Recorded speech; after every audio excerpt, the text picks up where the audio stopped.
Miss হবে না আপনার পছন্দের টিভি শো। দেখুন জি5 অ্যাপে একদম ফ্রি। হয়তো রাজ এসে গেছে। আমি আজই রাজের সঙ্গে কথা বলে সব ঝামেলা মিটিয়ে নেব। দেখ, তুই এই মেয়েকে স্ত্রীকে বিয়ে করেছিলিস, তুই ভালোবাসিস বলে। ও কত মিথ্যা কথা বলেছে, ওর বাড়ির লোকজন কত অপমান করেছে, তবু আমি মেনে নিয়েছিলাম, কারণ তুই ভালোবাসিস বলে। তো সহ্য করা যায় না বাবা। এখানে কত আমাদের এখানে ভাড়াটেরা রয়েছে, তাদের সামনে একটা লোক এলো, সে এসে বললো যে আর একটা লোক, সে হাসপাতালে আজ কি নাম বললো, হাসপাতালে আছে, তার জ্ঞান ফেরার পর তোর বউয়ের নাম ধরে ডাকছে। ও সত্যি সত্যি সত্যি আর কিছু বলতে হবে না, সবটা আমার বোঝা হয়ে গেছে, আর কিছু বোঝার দরকার না। রাজ, তুমি কিছু জানো না, কিচ্ছু বুঝতে পারোনি তুমি। সত্যি কি সেটা আমি তোমাকে বলছি। রাজ, কি ভেবেছো তুমি শ্রী? তুমি যা বলবে সেটা আমি মেনে নেবো, তাই না? শুনলেন আমি কি বললাম? সবটা জলের মতো পরিষ্কার হয়ে গেছে আমার কাছে, সব বোঝা হয়ে গেছে। না রাজ, তোমার কাছে কিছু জলের মতো পরিষ্কার হয়নি, কারণ সবাই যেমন আমাকে ভুল বুঝছে তেমন তুমিও আমাকে ভুল বুঝছো। না শ্রী, ভুল বুঝছি না।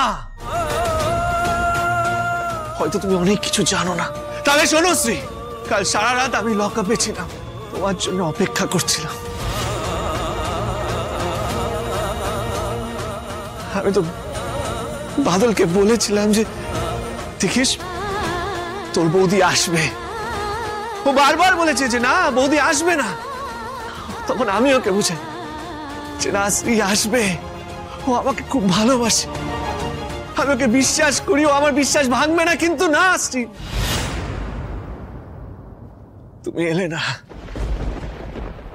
তুমি ভেঙে দিলে আমার বিশ্বাস। কি করে আসবে বাবা? ও তো তখন আর একজনের ওষুধপত্র নিয়ে দৌড়োদৌড়ি করছে হাসপাতালে, তোর কাছে না গিয়েও আর একজনের সেবা করছে। তো প্লিজ কথাটা এইভাবে বলবেন না। আমি যা করেছি শুধুমাত্র রাজের জন্য করেছি, রাজের ভালোর জন্য করেছি। তোর বর থানায় রইলো, তুই সেখানে না গিয়ে ওইখানে দৌড়ে দৌড়ে চলে গেলি, সারা রাত সেখানে কাটালি, আর ওই লোকটার জ্ঞান ফেরার পর তোর নাম আওড়াচ্ছে, তোর নাম জপ করে যাচ্ছে। কি ভেবেছিস কিচ্ছু বুঝি না? আমার ছেলেটা সরল সাদাসিধে, কিন্তু আমি তো ঘাসে মুখ দিয়ে চলি না। আপনি বুঝবেন না মা, আমি হাজার চাইলেও আপনাকে বোঝাতে পারবো না, কিন্তু আমার বিশ্বাস আমার রাজ আমাকে ঠিক বুঝবে, কারণ রাজ জানে তার স্ত্রী তাকে কতটা ভালোবাসে।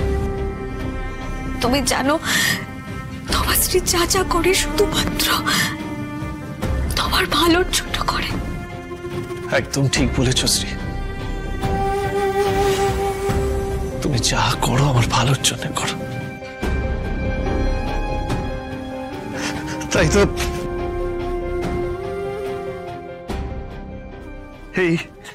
তাই তুমি এই পেপারটা রেডি করে রেখেছিলে, তাই তো?